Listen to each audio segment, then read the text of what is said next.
Викендов короната го надополни црниот список со уште 4 починати пациенти во Штипската клиничка болница. Вчера починаа пациенти од Штип и Кочани на возраст од 78 и 74 години, а денес битката со болеста заврши копно за 50 годишен пациент од Берово и 63 годишен од Штип. Загрижувачка е состојбата и со бројот на пациенти кои се со сериозна клиничка слика. Од 60 хоспитализирани во Штип, дури 2/3 се зависни од кислород. Извештајот од вчера е дека имаме 56 луѓе кои што лежат на инфективниот одел, имавме 4 лица на оделот за интензивно лекување на анестезија.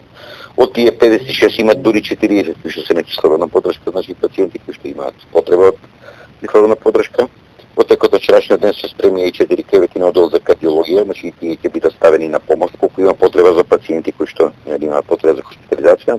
Идентична е состојбата и во Кочани. Таму модуларната болница е целосно исполнета од 34 пациенти. 5 мина се на интензивна нега, 80% од пациентите се на кислородна поддршка. Од денеска ковид пациенти во Кочани се хоспитализираат и на одделението за физикална медицина и интензивна нега. Со тоа се добијани дополнителни 22 кревети. Информираат од општата болница во Кочани. Во останатите општини од регионот се поголем е бројот на пациенти кои се со тешка клиничка слика. За жал можам да кажам дека во последните неколку дена и последната недела се повеќе се зголемува бројот на позитивни на корона пациенти наши. Ние имавме еден висок пик пред 3 недели, но делчево изгубивме неколку млади пациенти. Последните неколку дена, денеска веќе гледам многу имаме со упатница за сликање на рентген, значи веќе имаме потешки случаи. Во државата пристигнаа првите количини од 24.000 вакцини на AstraZeneca и се очекува имунизацијата на населението да започне од среда. Први на списокот се лица постари од 75 години и хронично болни. Сепак, колку граѓаните се заинтересирани за вакцините? Не. Јас сум си права, здрава, не сакам. Вакцина немам од дете. При мене, да. Шо се испратени од там, нешто има.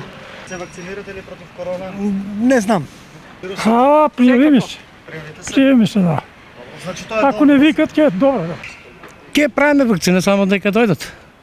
Ако донесат, ќе вакцинираме. Ако нема, живи и здрави. У секој случај, секоја вакцина е колку толку позитивна. Не знам. Не се уште не сте одлучиле? Не. Зошто? Плашите ли се? Плашам се, да. Па не е баш за да не веруваш, ама плашам се, не знам. Да. За нашето здравје и за општиот имунитет во држава. Од друга страна, лекарите се на став дека сите вакцини се безбедни, а граѓаните треба да ја примат првата вакцина, што ќе им биде понудена и достапна.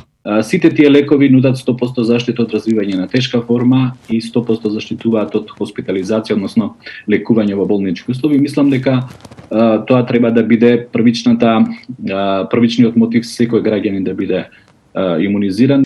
Во меѓувреме, бројот на инфицирани во регионот секојдневно расте. Заклучно со вчера, бројот на активни случаи се искачи на 1068 лица.